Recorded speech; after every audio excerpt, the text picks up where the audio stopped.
In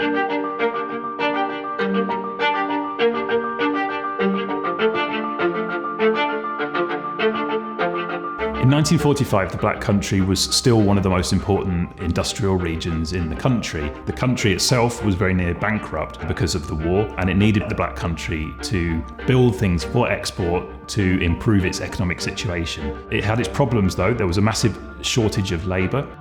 It was also notorious for being one of the dirtiest and most derelict places in the country. So most people lived in very poor conditions, really. But by 1968, the Black Country had changed from a small collection of industrial towns into something much more resembling the conurbation that we see today. The political and economic makeup of the area had changed. Workers had more power to negotiate for their wages and their conditions at work. So wages went up. The Black Country really experienced a new prosperity and an economic boom. And the other big social change was that the working class as a whole became much more diverse ethnically because of all the people that were moving to the area from around the world.